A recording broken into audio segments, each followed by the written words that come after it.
नमस्ते साथीहरू, स्वागत छ जयदीप पूर्वी युट्युब च्यानलमा। नेपालमा 3 दिनमै स्मार्ट ड्राइभिङ लाइसेन्स कसरी हातमा लिने हो। 3 दिनमै कतै धाउनु पर्दैन, लाइन बस्नु पर्दैन। सिधै मोबाइलबाट अनलाइन रिक्वेस्ट गर्दा स्मार्ट कार्ड तुरन्तै प्रिन्ट भएर आउँछ। तपाईले केवल 5 मिनेट काम गर्नुहुन्छ, तर रिजल्ट 3 दिनमै आउँछ। तर कसरी आउँछ, के डकुमेन्ट रिक्वायर्ड हुन्छ र कसरी गर्ने, म सम्पूर्ण प्रक्रिया यो भिडियोमा सिकाउने छु। सो भिडियो अन्तिमसम्म हेर्नुहोला। सबभन्दा पहिले तपाईँ आफ्नो मोबाइलको ब्राउजरमा आउनुहोला, चाहे ल्यापटपको ब्राउजरमा आउनुहोला र त्यसपछि यहाँ सर्च बारमा ड्राइभिङ लाइसेन्स नेपाल सर्च गर्नुहोला। सर्च गर्नुभयो भने तपाईँहरू सामु यस्तो इन्टरफेस खुल्छ। तपाईँहरू एप्लिकेन्ट लगइनमा जानुहोला र यहाँ आइसकेपछि तपाईँहरू सामु यस्तो इन्टरफेस खुल्छ र तपाईँहरू यहाँनिर आफ्नो मोबाइल नम्बर हाल्नुहोला र मोबाइल नम्बर हालिसकेपछि तपाईँहरू यो जुन तलको क्याप्चा दिएको छ त्यो क्याप्चा यहाँनिर फिल गर्नुहोला र क्याप्चा फिल गरिसकेपछि तपाईँहरू सिम्पली यहाँनिर नेक्स्ट गर्नुहोला।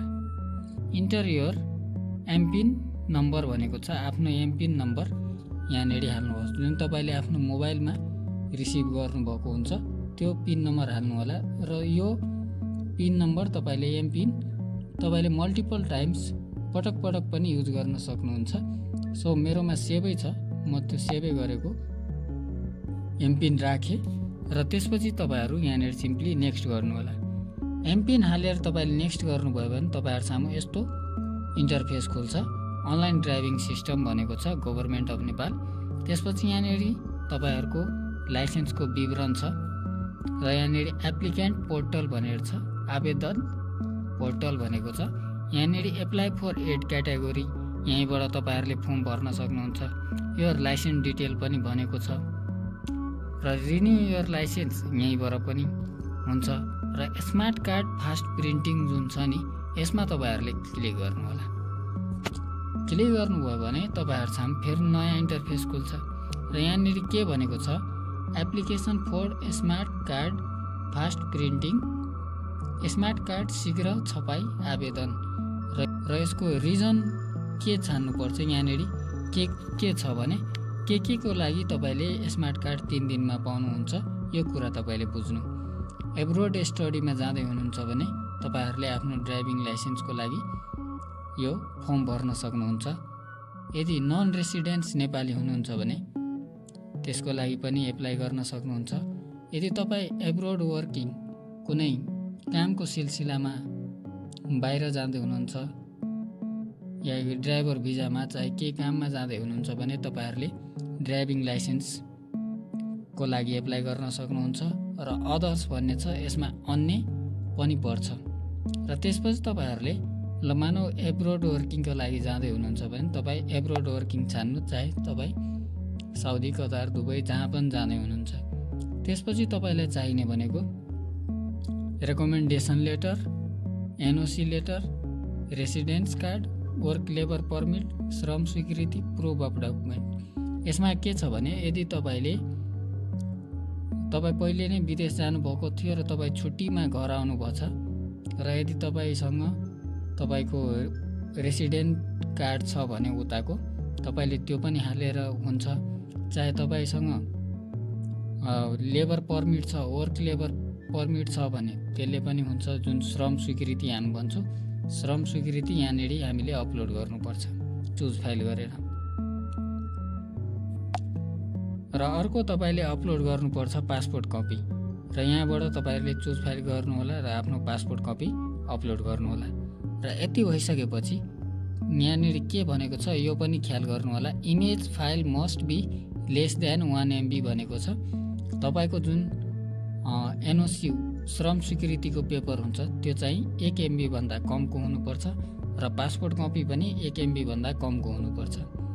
त्यसपछि छ यहाँनिर भिजा कपी, तपाईँले यहाँ चुज फाइल गरेर आफ्नो भिजा कपी अपलोड गर्नुहोला र यसको साइज पनि 1 MB भन्दा तलैको हुनुपर्छ।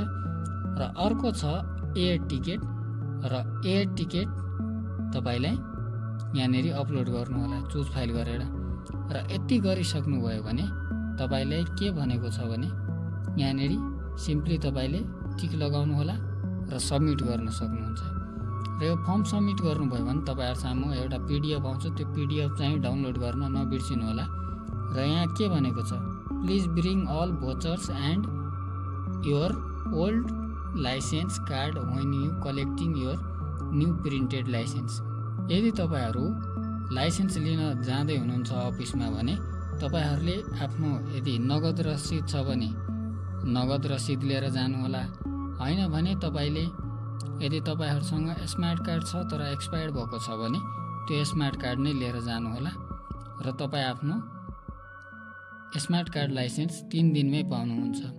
र यो नै प्रक्रिया हो। र यहाँनिर सबमिट गरेपछि तपाईँसँग एउटा PDF फाइल आउँछ, त्यो डाउनलोड गर्नुहोला र जुन तपाईँहरूलाई यो श्रम स्वीकृति पेपर, पासपोर्ट कपी र भिजा कपी अनि एयर टिकट जुन प्लेन टिकट हुन्छ त्यो र तपाईँले यो PDF फर्म एकै ठाउँ स्ट्याप्लर गरेर तपाईँ लिएर जानुहोला र तपाईँलाई धेरै बेर कुर्नु पनि पर्दैन। तपाईँको स्मार्ट कार्ड तपाईँ सामु आइहाल्छ र तपाईँले त्यो स्मार्ट कार्ड लिएर जहाँ पनि जान सकियो। र यदि भिडियो इन्फर्मेटिभ लाग्यो भने मेरो च्यानललाई सब्सक्राइब गरिदिनु होला, साथै साथ भिडियोलाई लाइक र सेयर पनि गर्नुहोला। र तपाईँहरूलाई लाइसेन्सको 8 क्याटेगोरीको फर्म कसरी भर्ने, न्यू प्री इनरोलमेन्ट फर्म कसरी भर्ने सबै प्रक्रियाहरू म यो च्यानलमा राखिरहन्छु। सो च्यानल सब्सक्राइब गर्न नबिर्सिनु होला, किनभने मैले भिडियो अपलोड गर्ने बित्तिकै तपाईँको मोबाइल फोनमा नोटिफिकेसन जान्छ। So thank you for watching my video guys.